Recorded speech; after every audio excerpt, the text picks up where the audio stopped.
دیکھیے کہتے ہیں کہ بعض اوقات بڑے بوڑھے منع کرتے ہیں کہ تیز خوشبو لگا کے درختوں کے نیچے سے نہ گزرو کہ جنات ہوتے ہیں، اثرات ہوتے ہیں، وہ انسان پر اثر انداز ہو جاتے ہیں۔ کیا یہ بات صحیح ہے؟ دیکھیں بچیوں کو تو بہت زیادہ احتیاط کرنی چاہیے، کیونکہ جنات چاہے خوشبو لگائیں نہ لگائیں، بچیوں کو عموماً درختوں کے نیچے سے نکلنے میں احتیاط کرنی چاہیے۔ جنات ہوتے ہیں، بعض اوقات اثر انداز ہو جاتے ہیں۔ اسی طرح مردوں کو بھی چاہیے کہ وہ تھوڑی سی احتیاط کریں کہ اندھیرے جگہوں پر زیادہ وہ درختوں کے نیچے سے نہ نکلیں، ورنہ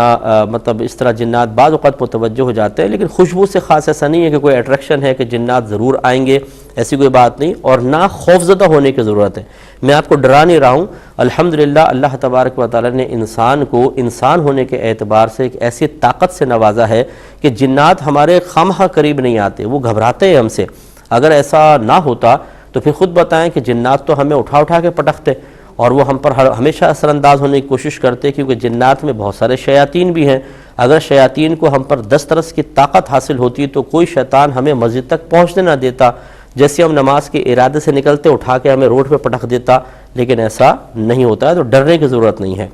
ایک انہوں نے کہا کہ بعض لوگ جب سجدہ کرتے ہیں تو بہت ہی اوپر سے کرتے ہیں، تو ان کی محراب کافی اوپر بنتی ہے، لگتا ایسا ہے جیسے وہ پیشانی نہیں لگا رہے بلکہ پیشانی کے اوپر کا حصہ لگا رہے ہیں، تو کیا ایسی صورت میں ان کی نماز ہو جائے گی؟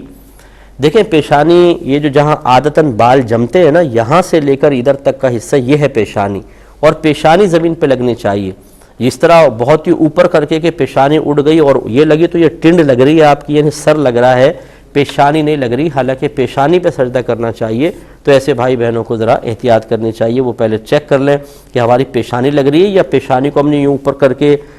سر کا سرا لگ رہا ہے۔ اگر سر کا سرا لگ رہا ہے، پیشانی اڑ گئی ہے، تو پھر یہ سجدہ صحیح نہیں ہوگا۔ یہ کہتے ہیں بعض اوقات شوہر بیوی سے کہتے ہیں کہ نان نفقہ شوہر پہ واجب ہے، لیکن مہمان آ گئے بھی تم خرچ کر لو، بعد میں لے لینا، اور بعد میں شوہر بھول جاتا ہے، تو کیا بیوی اتنے پیسے شوہر کی جیب سے نکال سکتی ہے؟ تو جی ہاں بالکل نکال سکتی ہیں، لیکن بہتر یہ ہے کہ شوہر سے مطالبہ کیا جائے۔ نکالیں گی، بعد میں شوہر کہے گا میرا پیسہ کہاں گیا، اور پھر بتایا جائے گا، تو شاید یہ چیز بدمزگی کی طرف لے آئے کہ مجھ سے مانگ لیتی، اس طرح چوری کرنے کی ضرورت کیا تھی، یہ غلط بات ہو جائے گی۔ ہاں اگر شوہر ایسا ہے کہ پہلے کہہ دیتا ہے خرچ کر لو، اور عموماً اس کی عادت ہے کہ پھر بعد میں مانگو تو وہ دیتا ہی نہیں ہے، تو ایسے مطلب وعدہ خلاف شوہر کی جیب پر ڈاکہ ڈالنا خواتین کے لیے شرعاً بالکل جائز ہے۔ ایک انہوں نے کہا کہ کوئی شخص اپنے اثر ہے اس کا، وہ بینک سے گاڑیاں نکلوا سکتا ہے، دوسرا آدمی کہتا ہے یار تم اپنے سورس سے نکلوا دو، تو میں تمہیں قسطیں دیتا رہوں گا، تم آگے بینک میں دیتے رہنا، کیا شرعاً یہ درست ہے؟ دیکھیں مسئلہ یہ ہے کہ بعض اوقات اس قسم کے معاملات میں کچھ ٹرمز اینڈ کنڈیشنز ایسی ہوتی ہیں جو شرعاً جائز نہیں ہوتی ہیں۔